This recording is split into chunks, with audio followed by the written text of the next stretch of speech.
We remain steadfast in our commitment in delivering local news that matters, stories that inspire, enriching the lives of Filipinos in Mindanao, in the Philippines and across the globe. This is your GMA Regional TV, kapuso ng bawat Pilipino.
Ito ang GMA Regional TV, One Mindanao.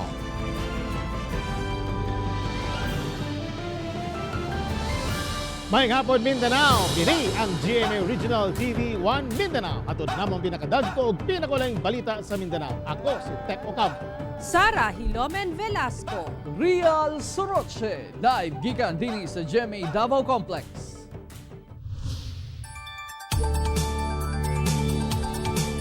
Pagbaha na sinati karon sa nagkalain-laing lugar sa Mindanao. Intertropical Convergence Zone o ITCZ ang nakaapekto karon sa isla sa Mindanao. Ani ang detalye. Padayon ang pagtaas sa level sa kasapaan sa probinsya sa Cotabato, epektos walay puwas nga ulan nga nasinati sa probinsya. Tungod nini, pipila ka lugar sa North Cotabato ang gibaha. Ang mga probinsya ang nagsilbing catch basins sa Agusan River ug Bukidnon. Gawas sa baha, nakasinati usab og landslide ang probinsya sa Cotabato. Samtang lubog usab sa baha ang pipila ka lugar sa Mindanao, epekto sa sunod-sunod nga ulan, diin usa sa labing naapektuhan ang Sultan sa Barungis. Ang mga lugar do lamang sa Liguasan Mars o catch basin sa mga sapa gikan sa Sultan Kudarat, Mindanao, North Cotabato, South Cotabato ug Bukidnon. Hinoon paspaso sa bang LGU sa paghatod og ayuda sa mga apektadong banay. Sa Socsargen Region, sa video nga kuha ni Jeza Mariel Abdul Razak, taman tuhod ang baha og nisulod na sa ilang balay sa Barangay Spring, Alabel, Sarangani Province. Sa Purok Ladol, Alabel, may dalang mga lapok ang tubig baha nga naghatag og perwisyo sa mga residente. Lakip da ang dalan at tubangan sa Provincial Capital, gilunupan usab. Nagpadayon pa ang damage assessment sa MDRRMO Alabel, Sarangani Province. Intertropical Convergence Zone o ITCZ ang magpaulan karon sa Mindanao. Ang Davao Region, Socsargen, Barm ug Zamboanga Peninsula makasinati og mapanganuro nga kalangitan, inubanan sa katag-katag nga pag-ulan, kilat ug pagpanulugdog tungod sa ITCZ. Ang ubang lugar sa Mindanao makasinati usab og localized thunderstorms epekto sa easterlies. As of now is low lang iyang chance nga mabuhat siya og bagyo. Kay tungod dili man kaayo ko ang cluster kay ihang cloud, so mubo lang gyud ang ihang chance. Kauban si Jojo Solarte sa kamera. Ako si Teco Campo para sa One Mindanao. Dunay dugang Sinovac vaccines nga miabot alang sa Davao Region. Samtang gisugda na ang vaccination sa Southern Philippines Medical Center gamit ang Pfizer vaccine. Ano ang report ni Argil Relator? Dugang 62,400 doses sa Sinovac vaccine nga alokasyon gikan sa national government ang niabot Martes sa buntag sa Davao International Airport. Gidala ang mga bakuna sa DOH-11 cold storage facility nga nakatakda sab nga ipang-distribute sa nagkadaiyang vaccination site sa rehiyon. Samtang adlang Lunes, usa ka semana human naabot sa Davao ang 29,250 doses sa Pfizer vaccines. Nagpahigayon ng symbolic vaccination sa Southern Philippines Medical Center alang sa mga senior citizens. Mga 240. So, hapsay lang ang dagan, very successful, o everything went smoothly. Wala kuno'y nakabatig adverse effects human maturukan og Pfizer vaccine. 95% kuno sumala sa mga pagtuon ang efficacy sa Pfizer vaccines nga pwedeng iturok sa 16 years old pataas. 21 days usab ang gap una iturok ang second dose sa maong bakuna. Ako si Argil Relator para sa One Mindanao. Dugang vaccination hub ang giablihan karon sa Davao City. Dugang detalye sa live report ni Sheila Vergara Rubio. Sheila. Real giabrihan karong adlawa ang vaccination hub sa Turil District kung asa gilaraw nga dili moubos sa 500 ka senior citizens ang mabakunahan matag adlaw. Samtang nagsugod na ang second round sa pagbakuna sa senior citizens sa Butuan City. Adunay 16 ka vaccination site ang Davao City nga mag-operate karong semanaha alang sa A1 ug A2 priority list. Usa sa malabing bag-o nga nag-abri mao ang Crossing Bayabas National High School asa nagabakuna og senior citizen. Sa ceremonial shot, pipilas na bakunahan mao si 3rd District Congressman Isidro Ungab. Ingon man ang principal sa maong tulunghaan nga si Segundina Ramos. Gamit nga bakuna mao ang AstraZeneca. Okay lang gyud kaayo ma'am, as in wala gyud mga unsa man akong feeling as if mura lang ipaakog ka ng namigas. Sumala sa District Health Officer sa Turil District, Dr. Gary La Rosa, nga gilaraw nila nga makabakuna og dili moubos sa 500 ka senior citizen matag adlaw. Gipahimangnuan nila ang tanang senior citizen sa maong distrito nga mo-koordina sa ilang barangay aron hapsay ang pag-schedule sa bakuna. So primero namang target is 100. Then sabi ko masyadong konti. So sige maghimo tag 300 at most. Gahapon gi-deliver ang vaccine. So gihatagan ni 300 vials na good for 3,000. So ibig sabihin marami tayo bakuna. Alang sa mga magpabakuna, gikinahanglan nga magdala og kaugalingong ballpen, tubig ug snacks, maintenance medicine ug medical clearance alang sa mga immunocompromised. Sa Butuan City, nagpadayon ang second round sa pagpabakuna sa senior citizens sa syudad nga wala pa nabakunahan. Upat ka vaccination sites ang gimuntar nga anaa sa SM City Butuan, FSUU Morelos, Robinson's Place Butuan ug magdugang ang Sabilay Polyclinic. Mulungtad kini hangtod Biyernes, May 21. Sa unang batch, kapin 1,700 ka senior citizens ang nabakunahan sa miaging simana. Real din sa Davao, gipaniguro nga sa tanan distrito aduna nay mga abri nga vaccination site aron mapaspasan ang pagbakuna. Real. Okay, daghang salamat Sheila Vergara Rubio.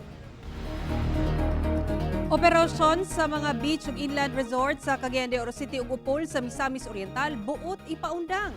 Kung ngano atong sayron pinaagi sa report ni Ethel Ipanag Live. Ethel. Sara sa tinguha nga mapugan ang pagsaka sa COVID-19 cases sa Opol ug Cagayan de Oro City. Gimando sa Opol LGU ang pagpasirado sa mga resort.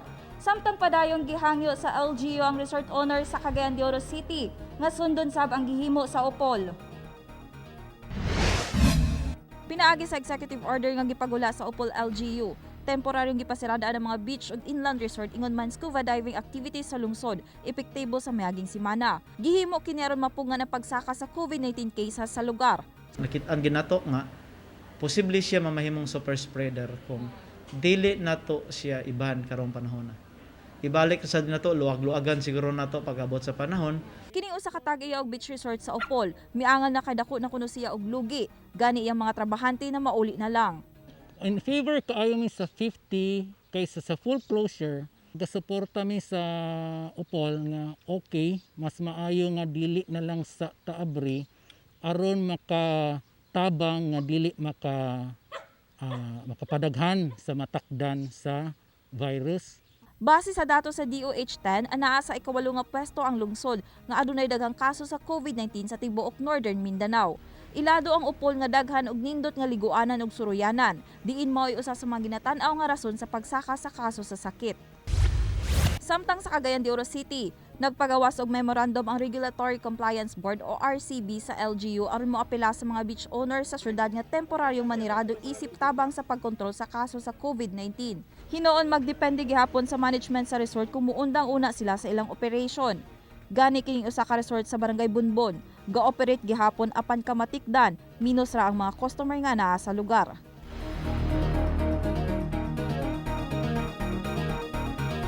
Sara padayon gihapon sa pag-apila ang local officials sa syudad ngadto sa mga resorts nga hinaot sila na mismo ang mag-initiate sa pagsira.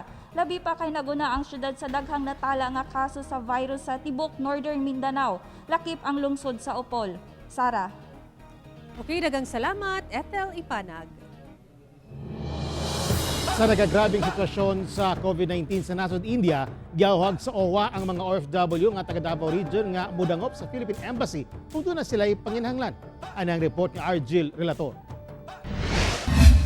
Kakulangon sa hospital bed, oxygen tank ug parayong pagsaka sa kaso sa COVID-19. Kini ang eksena karon sa nasod India nga nakasinati og surge sa kaso. Sa datos gikan sa Overseas Workers Welfare Administration kun OWA, 86 ka mga taga Davao Region ang nagtrabaho sa India. Diin 11 ang taga Davao de Oro, 5 ang taga Davao del Norte, 26 ang taga Davao del Sur, ug usa ang taga Davao Oriental.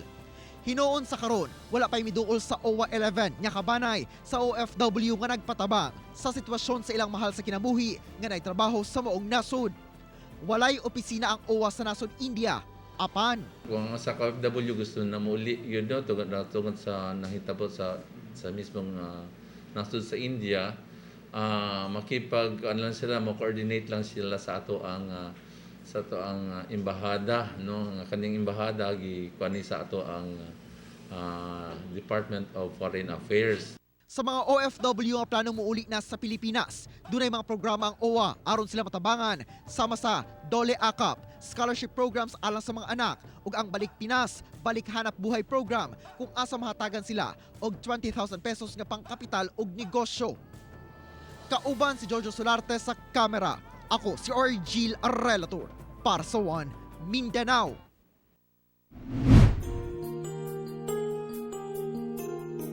Usa ka negosyante sa tukuran Zamboanga del Sur nang hatag og ayuda sa mga apektadong empleyado sa mga beach resort nga gipasirad-an tungod sa COVID-19. Ania ang report.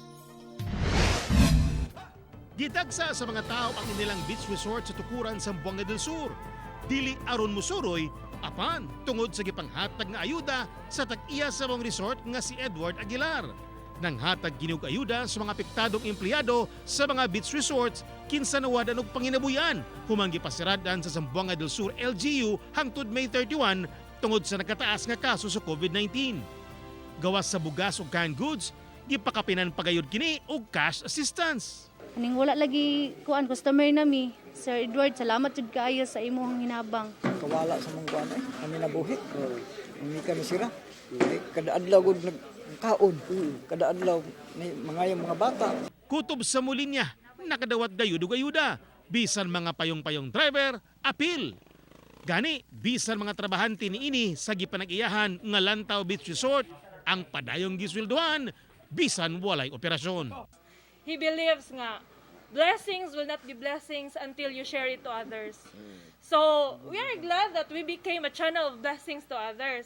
Kay ang kwarta man gud ihaming always ginaingnan nga ang kwarta dili gid madala ni kamatay niya. Ako si Teco Campo para sa One Mindanao.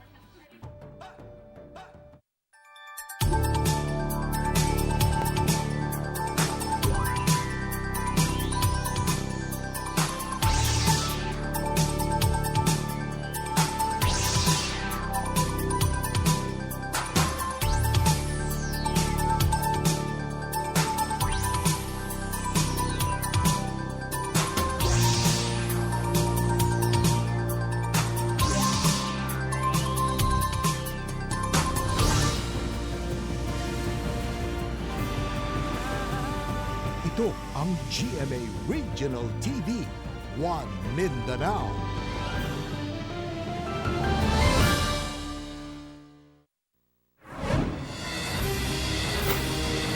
Patay na diyang nakitaan kining 7 ka bulang baby boy nga gibilin sa kasagbutang bahin sa Purok 12, Lanton, Apopong, General Santos City. Posible kunong ilubong kini sa mong lugar. Sanglit dunay nakitang kinalutan duol sa karton nga gisudlan sa bata. Paday ng investigasyon sa kapulisan. Sa Dina, Zamboanga del Sur, 4 ang patay nga sakay sa motorsiklo diyang nakasugat ang truck nga gamaniho ni Jamalios Fernandez sa barangay Proper Dimaya. Sa investigasyon, gikan kuno ang mga biktima sa margo sa tubig ug padulong unta sa Pagadian City. Posibleng katubang og kasong reckless imprudence resulting to multiple homicide ug damage to properties ang driver sa truck. Sa Cagayan de Oro City, dead on arrival sa ospital ang kanisiman nga si Cyrus Sebastian Perales. Human mabangga ang sakyanan ini sa truck sa CM Recto Highway, Barangay Kugman. Nag-counterflow kuno ang biktima hinungdan sa disgrasya. Ang usab ang driver sa elf truck nga si Rufino Lampasa Jr. Kinsa makatubang og kasong reckless imprudence resulting to homicide and damage to property.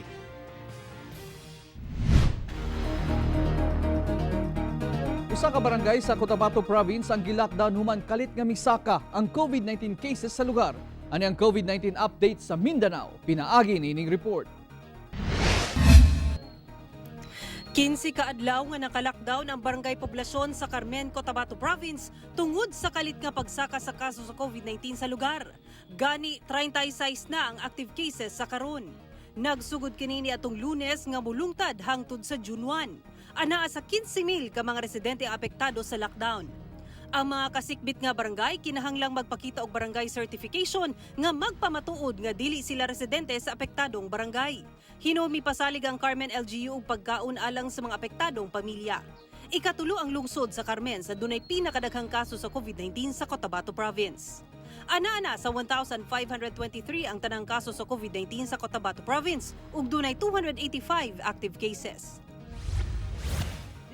Dismayado si Zamboanga City Mayor Ben Climaco kay bisan gilugwayan ang pagbutang sa syudad sa Modified Enhanced Community Quarantine. Miabot sa 1,374 ang health protocol violators, sunod lang ni atong May 14 hangtod 16.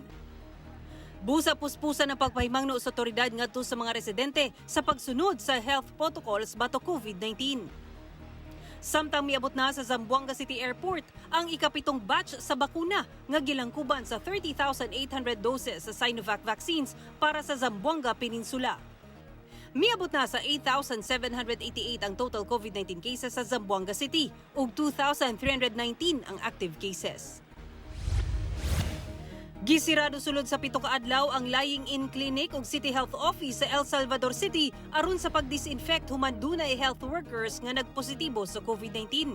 Gikuhaan na usab og swab test ang mga personahe nga close contact sa mga nagpositibo. Miabot na sa 202 ang total COVID-19 cases sa El Salvador City ug 29 ang aktibong kaso.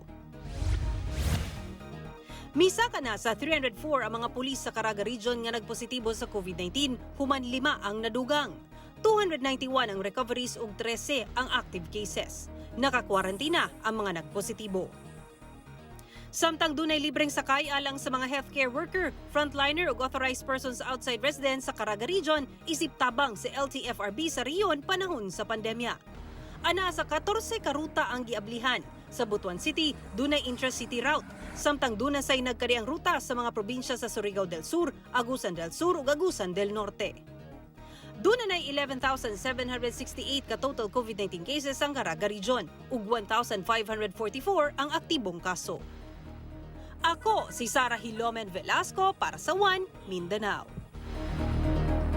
Target sa National Interagency Task Force for the Management of Emerging Infectious Diseases nga malakip ang Davao City sa dunay herd immunity kontra COVID-19 sa Nobyembre kanong tuiga. Ana ang report ni Argel Relator. Focus karon sa National IATF ang National Capital Region ug laing 8 pa ka probinsya, Metro Cebu ug Metro Davao sa pagpangandam aron makabot ang ginatawag nga herd immunity. Buot pasabot dakong bahin sa komunidad ang immune sa virus aron malikayan ang pagtakod-takod. Dito po nanggagaling yung talagang yung mga hotspots. At yun po kumakalat din po sa mga areas na nagpupunta sa mga center po na to. Target sa IATF nga makabot ang herd immunity sa maong mga lugar sa November 27 karon tuiga.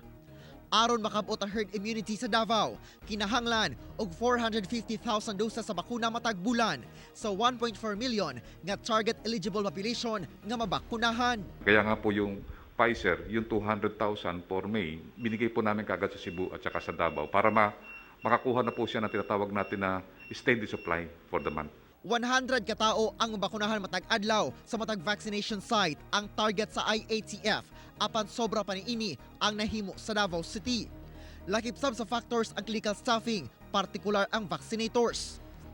Sa tinguha sa gobyerno nga makabot ang herd immunity kontra COVID-19 sa tibuok nasod, gimando ni Presidente Rodrigo Duterte nga walay mopili og brand sa bakuna sa bisan unsa man nga estado sa kinabuhi sa vaccine ug i-avail ang available nga brand ngadto sa mga vaccination sites. Kauban si Jojo Solarte sa kamera. Ako si Argil Relator para sa One Mindanao. Mga mayor o gobernador lakip na sa A1 priority vaccination list. Ano yung report ni Jandy Esteban? Naturukan na si Tagum City Mayor Alan Relion og Sinovac vaccine sulod sa usa ka mall sa syudad Lunes sa buntag. Sumala sa mayor nga miagi kini sa proseso. Nagpa-register siya unya mipailawom sa physical exam ug gikuha og vital sign aron masuta kung angayan ba siya nga bakunahan. Kabahin ang mayor sa kapin 4,000 nga nabakunahan na sa syudad as of May 17. Maniguro ta kay kini throughout the world magyud ni nga kailangan ta mabakunahan, no? So kini nga mga atuang matawag weapon, atuang mga panagang atuang i-avail, no? Kay dili lang para sa atong kaugalingon ni but sa atong pamilya ug sa atuang mga kaila. Base sa Resolution 115-B sa National IATF, lakip na sa Priority A1 list ang tanang mayor o gobernador sa nasod o mga local chief executive. Bisan wala na na-classify nga high risk ang ilang LGU. Sumala ni Presidential Spokesperson Harry Roque ato sa press briefing sa Malacanang nga 2.9 million na ka mga Pilipino ang nabakunahan sa nasod, samtang sobra 700,000 ang nakakumpleto na sa 2 doses sa COVID-19 vaccines. Ako si John D. Esteban para sa One Mindanao. Sa pagkigalayon sa GMA Regional TV o UP Organization of Business Economic Majors, nagpahigayon ng programa alang sa kalambuan sa healthcare system sa nasod. Anay report. Gihisgutan sa mga estudyante gikan sa nagkariyang tulunghaan sa nasud ang pamaagi sa pagpalig-on sa healthcare system nga mao'y tubag aron sa subling paglambo sa ekonomiya sa nasud. Ang mga estudyante gikan sa Philippine Science High School main campus giruso ang pagpakusog sa contact tracing sa mga makahimamat sa mga COVID-19 patient. Kinahanglang dunay QR code nga ipakita sa mga pampublikong lugar aron masiguro ang contact tracing. Ila gilayong gibida ang Project Hanap. A feasible solution toward better contact tracing and again isolating only the population that needs to be so that the rest of the world and the rest of our country can open again. Gipasigarbo sab sa Philippine Science High School Central Visayas Campus ang Project Uplift o Uniformity, Proper Orientation, Less Documents, Inform, Forging Partnership ug Teamwork. Ang Project Uplift magamit sab sa contact tracing ug hanay nga paghatag og ayuda. They can use it as the basis to point out which people which people really need the cash aid, and for the contact tracing this would also be really helpful. Yes. Kabahin kini sa aktibidad nga giuluhan og Economics 2021 nga dunay temang Rescue, Reviving the Philippine Economy through Strengthening the Healthcare System nga gipasiugdahan sa University of the Philippines Organization of Business Economics Major kauban ang GMA Regional TV.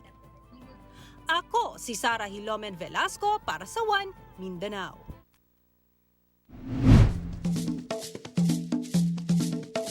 Produktong organic Indian food lami na pang export pa, pero pasado ba ka kini sa panlasa sa mga Pinoy? Atong tilawan pinaagi nining report. Biryani, pulaw, masala, tsana, dal tadka ug dal makhani. Pipila lang kini sa mga pagkaon nga tatak India. Apan, pwede na kining matilawan sa mga Mindanawan.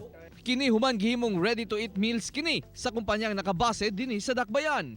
It has non-GMO, no preservatives, and then gluten-free also. Pangutana, patok ba kini sa panlasa sa mga Pinoy? Ingon man sa mga Indian national. It's really tastes like an Indian vegetable pulao. And also, I can feel that there is no preservative or tongue-biting taste. It's really yummy. Mouth-watering siya, tapos delicious din siya. Swak sa panglasa sa Pinoy. Aron mas healthy, gisiguro nilang all natural o organic kini ug igo na lang initon aron mas mapalami pa ang imong kaon. Ug syempre, gikan sa Davao City, i-export na kini sa lain nasod. We decided to start the import of this product, and then we also saw that there are several clients here in the Philippines that that is interested with the Indian cuisine. Kawan si Melchor Awing sa kamera. Ako, si Real Soroche para sa One Mindanao.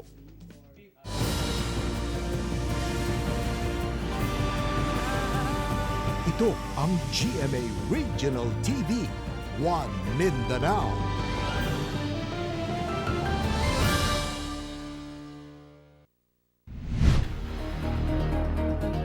Kapin 1,400 ang new cases sa Mindanao kagahapon, busa mas bisaka pa sa halos 12,000 ang active cases sa isla o kantong wala pa naayos sa sakit. Misaka na sa 82,045 ang total COVID-19 cases sa Mindanao, humanatala ang kapin 1,400 ka new cases kagahapon.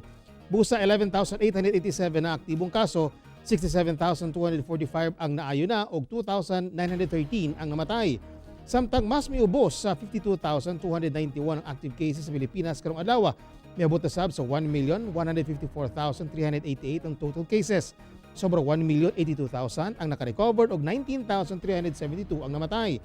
Sa tibok kalibutan, lapas 163,646,000 na ang nataptan og COVID-19 ug kapin 3,390,000 na ang namatay. Mamahimo ng legal ang pagpamasada sa mga habal-habal isip motor taxi sa Davao City. Human giaprobahan sa City Council ang habal-habal ordinance sa third and final reading. Anong report ni Sheila Vergara Rubio.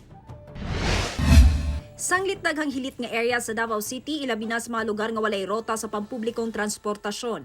Giduso ni Councilor Danilo Dayang Hirang ang ordinansa nga magtugot sa operasyon sa mga habal-habal o motor taxis.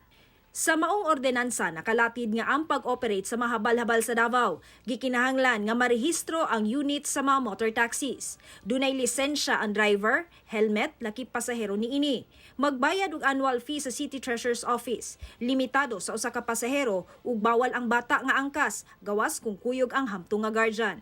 Administrative penalties under Section 28 of Ordinance of Tricycle for Hire Code of Davao City shall also apply to motorcycle taxis insofar as not modified by this ordinance. So we are also using penalties under the Tricycle for Hire Code of Davao City. Pamultahon ang mga driver kung dili makaparehistro ug kung duna kini malapas sa regulasyon. Ingon man ipahamtang ang mas bugat nga silot sama sa revocation of operator's permit kung sagunson kining makaviolate ug kung dili makabayad sa penalty. No motorcycle taxi shall be allowed to operate in points where there are other available and adequate modes of transportation. This shall only be allowed in certain routes as may be established by the Office of the City Mayor in coordination with the deputized traffic police. Gilayong giuyunan sa kinatibuk-ang konseho ang maong balaudnon ubos sa second reading. Ako si Sheila Vergara Rubio para sa One Mindanao. Ang gilang hero dog sa Zamboanga City nga si Kabang mipanaw na. Gikumpirma sa amo ni ining si Dr. Anton Lim nga mipanaw na si Kabang samtang natulog kini. 13 katuig na ang pangidaro ni Kabang o 91 anyos kung ikumpara sa ginabuhi sa tao. Tuig 2012 giila isip hero dog si Kabang human giluwas ni ini ang batang anak sa iyang kanhi amo ug usa pa ka batang pag-umangkon ini gikan sa naghaguros nga motorsiklo. Naguba ang naong ni Kabang tungod sa insidente, hinungdan nga gidala kini sa Amerika aron matambalan.